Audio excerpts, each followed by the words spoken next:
Hey there, and welcome to the Girl Means Business podcast, the show where we're all about helping you feel confident both as a mom and a business owner. I'm your host, Kendra Swalls, mom of two, former teacher, and full-time photographer and business coach. Each week, we'll discuss the challenges, success, and secrets that make you say, I can do this, because you absolutely can. So pop in those earbuds, grab your favorite snack, and let's get ready, because this girl means business. Hey there, and welcome to the Girl Means Business podcast. We are doing our first interview episode of the new year. Now, if you remember when I came back last fall and brought the podcast back from a little hiatus, a little break, I did say that one of the things I was going to be changing up was how often we do interview episodes. And the reason why is because as much as I love doing interviews, they tend to be a little bit longer, a little more time intensive, both on the interview part and then you listening. And I know that as busy moms, business owners, all the things, we don't have a ton of time to listen to an hour-long podcast each week, much less multiple hour-long podcasts in our lives. So I want to keep most episodes pretty short and sweet, but every once in a while, I will find somebody that I just absolutely love and know that you will enjoy and get value from as well. And that is exactly who our guest is today. So Melanie Fountain, she is a Showit web designer, specifically for creatives and anyone who's kind of in a creative artistic industry. I found Melanie because I was looking for somebody to help revamp my website. I designed my website on Showit a couple of years ago, just on my own. And while I like my website, it wasn't fully feeling like it was embracing my personality, my style, my brand. And so I searched for a long time looking for some web designers to help kind of rebrand my website. And I came across Melanie and I just fell in love with her and her style.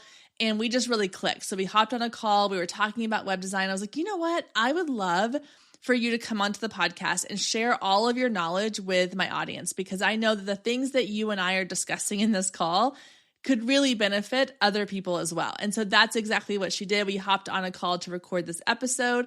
She is going to break down some of the key elements that you need to have on your website, as well as some things you can do away with or not focus all your energy and time on. So it'll help you sort of streamline the things you need to be focusing on when it comes to building a website for your business. We are also going to answer the important question of, are websites still relevant? With social media being such a big aspect of marketing and branding these days, do we still need to have a website? And if we do, how much of that plays a role in our marketing? We dive into all of that. I think you are absolutely going to love it. I cannot wait for you to listen. So let's get to my conversation with Melanie. Hey, Melanie, welcome to the Girl Means Business podcast. I'm so excited that you're here. So excited to talk to you today a little bit about website design, copy, all the things. So introduce yourself to my audience. Tell us a little bit about who you are and what you do.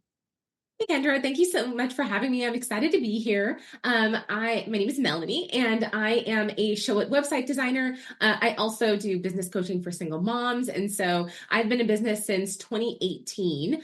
I am a single mom. I actually just recently moved from California to Texas, so I've had that life change, and I've been in business, like I said, for about 5 years or so. And what I really like to I work a lot with service providers, creatives, and big thinkers that want to grow and scale their service-based businesses. So I'm happy to be here. Like I said, I work a lot with Showit designers, and then I work and then with my background being in virtual assistants. When I actually started my business, I was a general virtual assistant, kind of doing a little bit of all the things, and then for a long time, I did Pinterest management. And doing that, I realized that so many people were investing in social media managers and Pinterest managers when they didn't even have websites to drive people to. So that's when I started dabbling in Showit, and I fell in love with the designability and how easy it is to use. And the rest is history. I love it. So I didn't know so much about the Pinterest part, but that's really cool because that's a whole other conversation we could have, because Pinterest fascinates me and I have yet to dive into that area yet. I am curious why you were specifically leaning towards Showit, because I've used several different platforms. I'm currently on Showit and I love it. But I was wondering if there was a particular reason, or if there's a reason maybe you recommend a certain platform to people. Like, does it matter what platform they're on?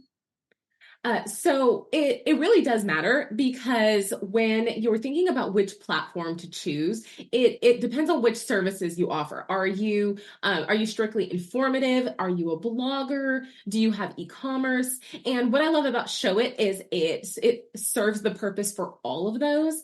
But what I really love about Showit in particular is that it's easy for anybody to use. And when it comes to, when and ironically enough, when I first started my business, I said, I'm never going to be a web designer. That's not something I enjoy doing. And that's because I worked with things like WordPress or Wix, where or WordPress in particular, while it has a lot of functionality, is kind of clunky. Sometimes there's a huge learning curve.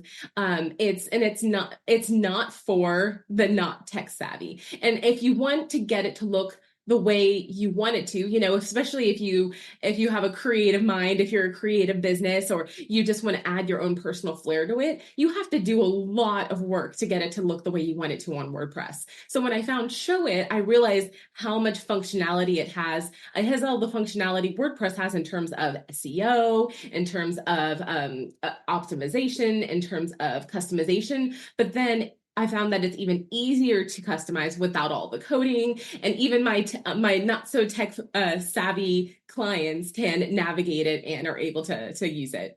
Yeah, that was kind of what drove me to it. I had been on, I don't even remember. I think I was just on a WordPress site prior, and it was kind of the same thing. I was like, it was so either I had to hire somebody to do it for me, or I had to spend hours trying to figure out how to make it work the way I wanted it to.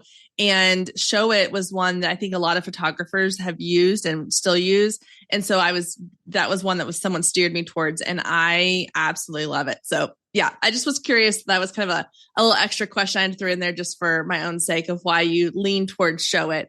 Okay, so the big question I have for you is, are websites kind of still relevant today? Because with so much focus and emphasis on social media, and you see these kind of one-off platforms come out that are like Canva, for example. Canva has a website place built into it where you can design a landing page or kind of this sort of really basic website. And you can drive people to that to get the contact info and kind of all the basic info of your business. And it brought me to this idea of are websites still relevant? Do we still need to be focusing a lot of our time and energy on that with the direction that everything is going? I know I have my thoughts and opinions, but I wanted to kind of hear what your thoughts and opinions were, and where you see websites kind of falling into the whole realm of marketing your business. Really, that's such a good question. And it's something I've gotten asked a lot, surprisingly. And it's more important now than ever to have your own website, especially when you're looking to scale your business and really take it to the next level. Platforms like social media, they're borrowed land, and you're fighting to get your voice heard. It's all based on algorithm. And the algorithm of the day, really, because while social media serves its purpose, it's really the discovery point in the funnel process, right? That's where people can learn about you. That's where you can nurture your audience. But when people get to your website, they're focused solely on your business. And so it's your opportunity to show off what you have to do and take them from somebody that's just discovered who you are to somebody that could potentially be a client. And that's really the turning point in that funnel.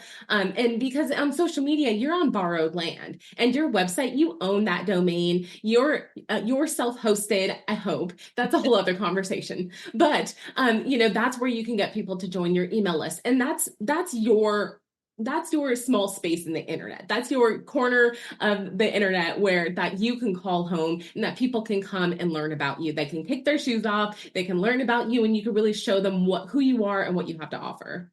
I love what you said too about they're focused.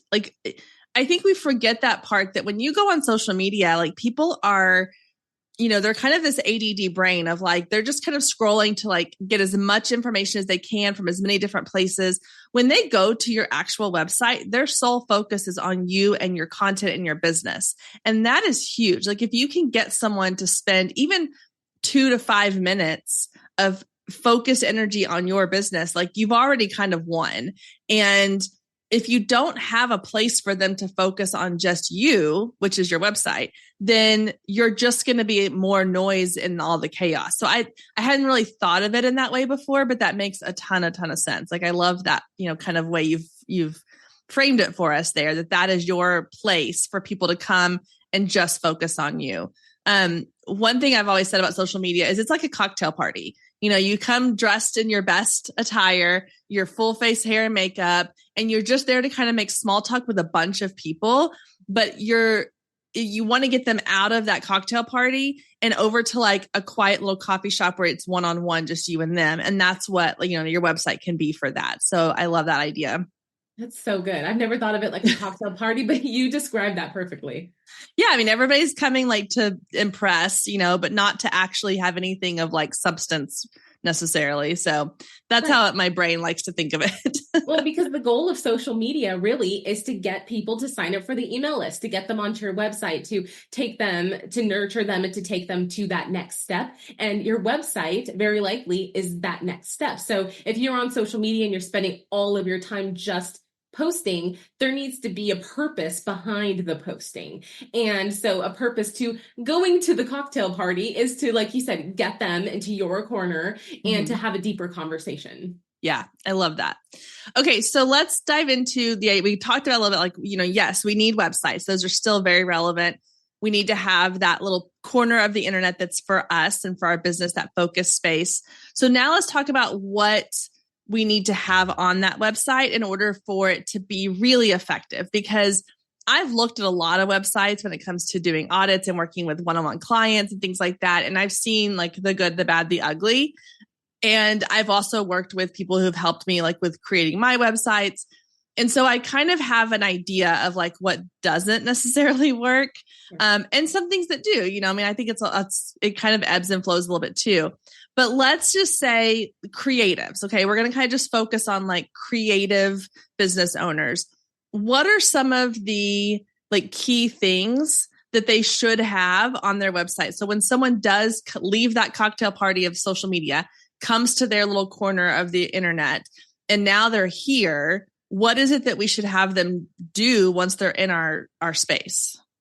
Sure. Well, I'd say that the number one thing that you should focus on off the bat is to make sure that you're making it super duper clear why they're there and what you can do for them. Because when you go to a website, somebody has maybe 3 to 5 seconds before they decide if they want to keep scrolling on your website. Because of social media, because of TikTok and video, our attention spans have gotten a lot shorter. So when they get to your website, you have just a couple seconds to make enough of an impression to get them to keep scrolling on your website, to keep clicking through, and to keep wanting to learn more about how you can help them. So you really want to make it off the bat really clear who you are, what you do, and how you can help them. And you can do that in just a couple lines in your header and one scroll in, and you can have a really strong call to action. So that brings me to the second thing, a really clear and strong call to actions. Once they know who you are and how they can help or how you can help them,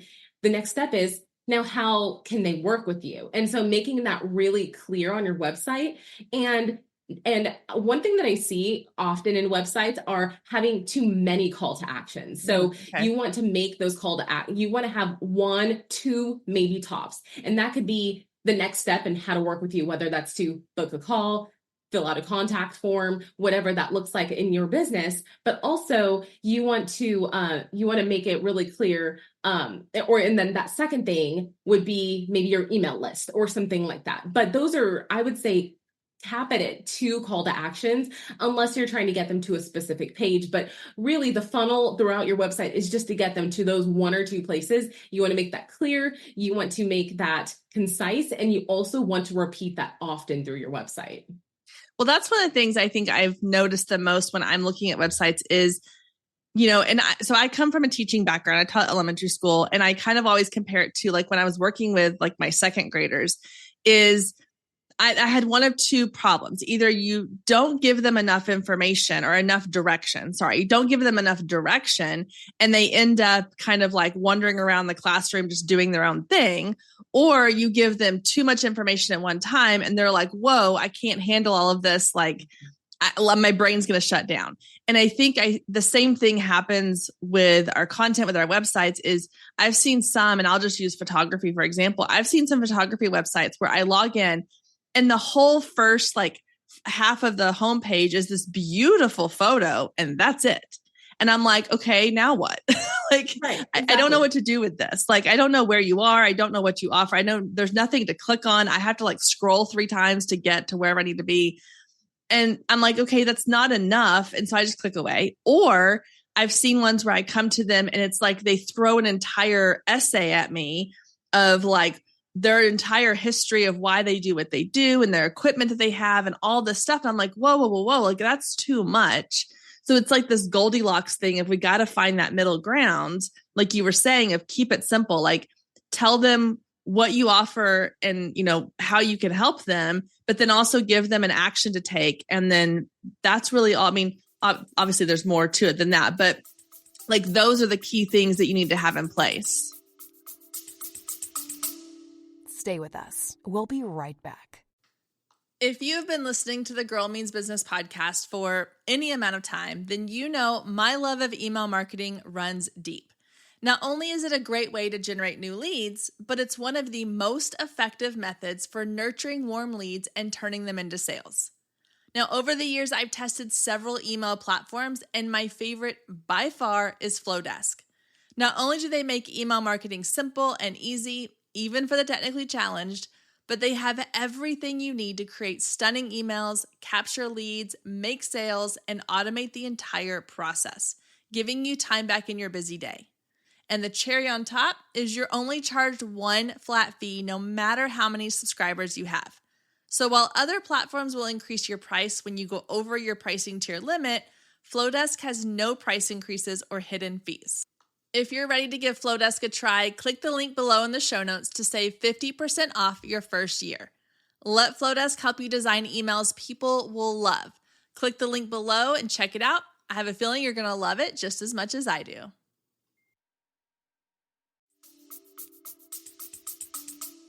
Yep, absolutely. And you stole the word right out of my mouth when you say Goldilocks, because it's really finding that perfectly warm middle space where you have where you don't have too much going on, too much text, too much design, too many pictures, but then you also don't want to leave a lot of open space. You don't want to leave any to the imagination. By the time somebody gets to your website, generally they already know that they either want to work with you or have an idea that they want to work with you or somebody like you. So you want to give them just enough information to get them to the point that they want to book that call with you. And so kind of talking about the context that you have on your website is having enough information on there where they can make an informed decision that by the time they book a call, fill out a form, they already know generally what services you have to offer, what comes in those services, how you work, and also generally speaking, I'm an advocate for having some sort of pricing on your website so that people aren't blindsided by the time they talk to you, because you want them just warm enough, that Goldilocks porridge amount, by the time they get on the call with you to say, okay, well, I'm on the call with you now. Let's just see if we hit it off. Yeah. Oh, I'm with you on that. Like I'm all for putting pricing on there. Like whether it is a like starting at or like here's my full pricing, like that's a personal call, but I always try to put myself into the shoes of my audience. Like, okay, like when I'm looking at someone's website, what am I looking for? And honestly, like, for example, I know like I've hired you to help me revamp my Girl Means Business website going into 2024. And I'm super excited about that. But like when I was looking at designers, there were several that I looked at that were great, but I had no clue if they were anywhere near my budget. I had no clue, like, I really wasn't clear on some of them, even like if they were familiar with Showit or working with photographers or coaches, and yours stood out to me as like, you gave me, just like you said, all the information I needed, not too much, not too little. And you were like, okay, here's kind of my pricing so that I knew, yeah, she's in my budget. I can work with this. Like, let's move forward. I wasn't going to reach out. Honestly, like, I'm the type of person that if I don't have enough information, I'm not going to reach out to you because I'm afraid that then if you're out of my price range, I'm going to feel guilty if I tell you, no, I can't afford you. I'm going to be a little bit embarrassed when I tell you that I can't afford you because you're out of my price range. Or I'm going to feel like you're about to try to trap me into paying more than I really can because I feel guilty stuck in this kind of conversation with you. You're going to sales pitch me. And you don't want your audience to feel that way. So give them just enough information that they feel confident coming into that call or email or whatever, however they contact you. Yeah, I love that. And thank you, by the way. But you really want to empower people to feel like you're the right person, because really you're like we said earlier, your website is your corner of the internet. It's like your virtual home almost. And to trust somebody to see your vision and take that to the next level by outsourcing, that's a big step. That's a lot of trust you're putting in somebody. And so speaking about, or even for your creative business too, if you're a photographer, you're capturing somebody, probably one of the best days of somebody's life. So you want to give just enough information on your website where you're making them feel comfortable and you're empowering them to reach out to find out just that last little bit of information to make that next decision. So it's important just to give enough, and you don't want people to feel like they're going in dark. Yeah. Okay. So if someone is sitting here listening to this and thinking like, okay, I'm at a point in my business now where like I created my website when I started my business. It's kind of just been sitting there doing its thing. I'm listening to this. I'm thinking like, I kind of need to revamp and make some changes to my website. Where should they begin? Because it can feel, especially if they're not super tech savvy, or if they're like, I don't even really know like what I need to do here. Like, where are some starting points as far as like, what are some places they can go and make like little changes to make things kind of have more of a better impact? Absolutely. So if you're looking at just a small tweaks that you're looking at making on your website, looking at the overall flow, I love what you said in your most recent episode about kind of revamping your website during, or not website, your business during the holidays, kind of what to do during this time. Maybe having like a friend or family member or biz bestie kind of look through your website and see where you can improve. I think that was a fantastic tip. And I think that having somebody go through and kind of give you your own audit, even web designers, they offer, if you don't have a friend or family, they offer, audits, whether sometimes free, sometimes very small investment, to go through and see what you can do to optimize. So but if you're looking at maybe updating some testimonials, updating your services, your packages, looking at your branding, does it reflect who you are as a business owner now? Have you updated your photos recently if you're a photographer or as a creative business? Those are some like really good things to start with. But if you're looking to make big changes, if you're at the point you've had the same website since you started your business and now you're wanting to really take it to the next level, or you've raised your prices and you want the look to reflect that, then it's kind of just asking yourself some questions. Things like, am I on the right platform? Am I, say you're on Wix and it's not really getting you anywhere with SEO. Maybe think about something like Showit, or WordPress, or, whichever one works for you. But, Showit fans over here, shameless plug. And then you ask yourself, okay, am I going to DIY? If that's the case, let's look at some templates. That's one of the things I love about Showit, is there's so many, like dozens and hundreds of beautiful templates that you can customize yourself. Or do you want something more custom? Are you going to work with a designer? Then it's figuring out who's the right person for you, that can, somebody that has social proof, somebody that has examples of websites, somebody that's within your budget and has the similar look and feel you're going for. Just kind of looking at those sort of things. But really, I would say when you're looking at your website, does it reflect where you are now in your business? Are you on the right platform? And if not, what are the, what do you see with your vision? What do you want on your website that would really take it to where you want to go? Yeah. And that's one of the things that like I kind of did a self audit, which led me to working with you, was that I was like, okay, I've had this website up for a while. It is, again, it's served its purpose as far as like being a home base. It had like the podcast info, even though I found out some of my links weren't working, but fix those. But it kind of just was, again, sort of this holding spot of like, okay, if you want to go find out all of my information, here's where you go. And what I was looking at when I sat down and really went through kind of the self process of like, what do I want this to actually be? For me, it was the decision of, I want this to be a resource hub. I don't just want it to be a place people go to find out like who I am and listen to the podcast. I want it to be a place where they come for tips and resources and information and guidance. And in order to do that, I needed to kind of step it up, like you said, like take it up to this next level. And then that's with the, this coaching with my photography website. Like, I don't feel like I need that as much because it's not necessarily a resource hub for clients. It is a little bit. I have resources on there, but it's more of a, here, come get the information you need and then reach out to me and let's chat. So I love what you said about like kind of knowing what is the purpose of what you want your website to do, because that can help determine like, what are the things I need to make changes on. And I also like you said about like reaching out to someone, and doing an audit, because and this is why I mentioned like what I called the mom test that you were referring to, like having someone else look at it with fresh eyes. We get so in the weeds with it. Like you can't see the forest for the trees because you probably designed it yourself for the most part. It's your content, it's your photos, it's your stuff. And you're looking at it going, yeah, it makes sense to me that when they come to this page, they click over to this thing, but we don't always see it through like objective eyes. So I think having that, either an audit or a friend, is such a key thing to have done to your site, because it can really tell you where people are dropping off and what's not working for them.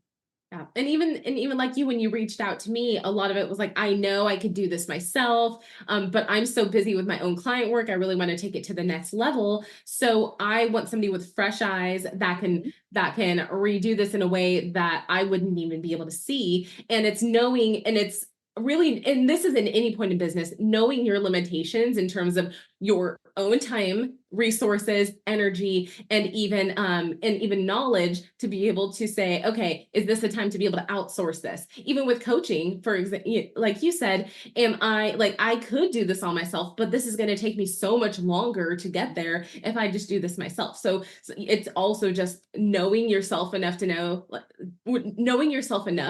say, I need help. Yeah.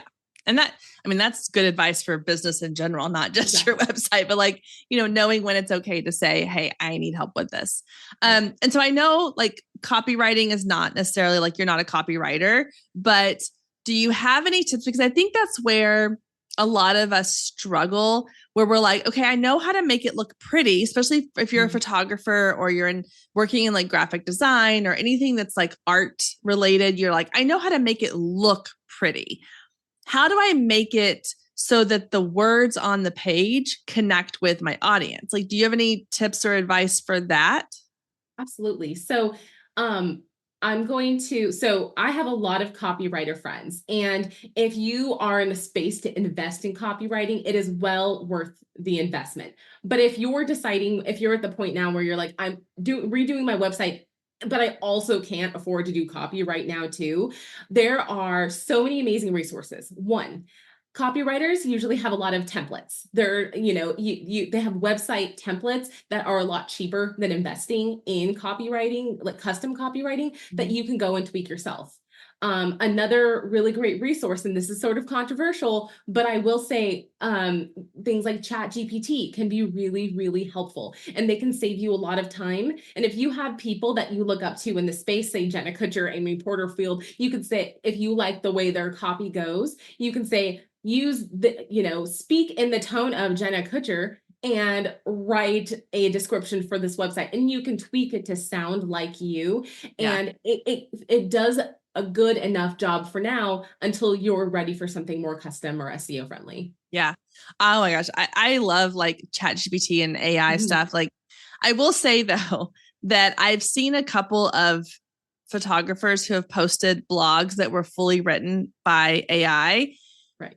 and you have to go back and personalize it yourself. You cannot take it, copy and paste it word for word and have it feel super natural. You're going to have to like go and get and tweak it a little bit. So yeah, 100%. there's a lot of nuances to still work out with the whole AI thing. So yeah. Well, this has been so helpful. I'm sure a lot of people that are like, coming off the holiday season, starting 2024 off, they're going to be looking to revamp their websites. This is a ton of great information for them. So before we wrap up, tell everybody where they can get in touch with you or learn more about you or follow you if they want to maybe reach out to you and get, work with you in the future. Absolutely. Well, my website is melaniefountain.com. That's just my name. Or you can follow me at the Melanie Fountain on Instagram, Facebook, or any of the places. Awesome. Well, Melanie, thank you so much for being here. And I appreciate it. Have a great day. We'll talk soon. Okay. Talk to you soon. Thank you. A huge, huge thank you again to Melanie for coming on and sharing her expertise with us. I am so excited for y'all to check out her work on the Girl Means Business website. I hired her because I loved her style. I loved her vision for my website. And we had a very similar thought process in that I want the Girl Means Business website to be a resource hub for anyone looking for business and marketing advice. So I would love for you to go check it out and let me know what you think. You can go down to the show notes and click the link or head to girlmeansbusiness.com. There you will find all the information about myself, about the podcast, blog content, free downloads, ways to work with me, all the things there at girlmeansbusiness.com. Melanie has done an incredible job making it look polished and perfect. So go check it out and then let me know your thoughts. And I will see you back here again next week, same time, same place. Thanks again for tuning into this week's episode. Don't forget to leave a review and follow us on socials at Girl Means Business. See you next week.